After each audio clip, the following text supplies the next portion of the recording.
Hello for millennials! Ngayong araw, samahan niyo po ako mag-harvest ng Inards Pili Nut.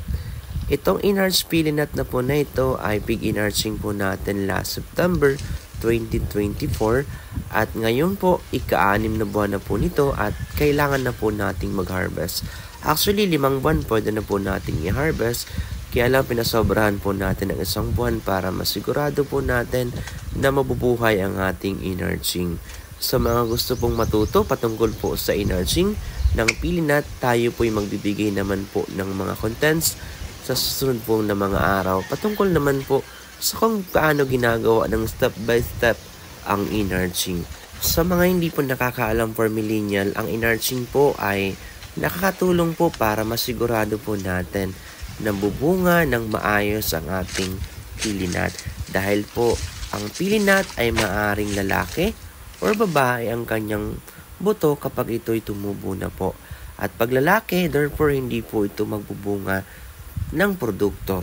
So dapat masigurado po natin na babae sa pamamagitan po ng inarching. Pwede rin po sana ang cleft grafting, kaya lang medyo mababa po ang ating percentage or survival rate sa ating cleft grafting. Kaya parati po tayo nag-i-inarching ng Pili Nut para mas mataas po yung ating survival rate. Then, regularly po kasi for millennial, ang Pili Nut po ay namumunga ng 7 to 8 years pagkatapos po natin itong itanim.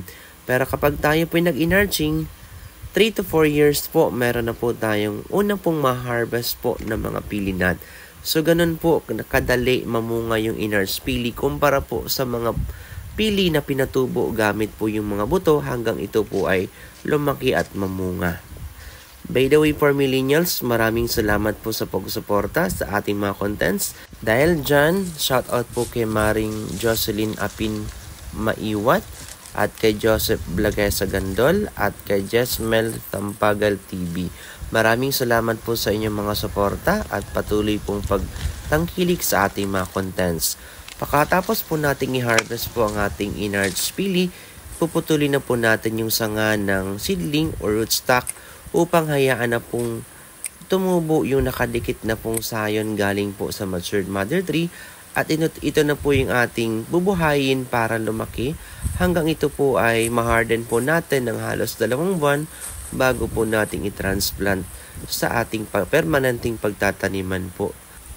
Bali po ngayon for millennials, naka-harvest lang po tayo ng 2 inarch Pili Nut dahil po yung iba po ay naantay po nating magdikit pa or mag-bind yung sayon at ang rootstock para ma-ensure natin na hindi po malalanta yung ating inarch Pili Nut. So sa mga darating pong mga buwan, meron pa po tayong aanihin po ng mga inarch pili at kapag maulan na po yung panahon ulit, pagkatapos ng summer season, ito po yung ating itatanim po sa field. Although meron na po tayong mga naunang naitanim, pero ito'y susundan po natin siguro pagdating po ng buwan ng Agosto, tayo po'y magtatanim. Lalo na po, papalapit na po yung ating birthday. Dahil parati po natin tatandaan, kapag tayo ng birthday, dapat magpasalamat tayo sa kalikasan at tayo ay mag-alaga ng maraming halaman. So hanggang dito na lamang po for millennials sa araw na ito. Happy farming!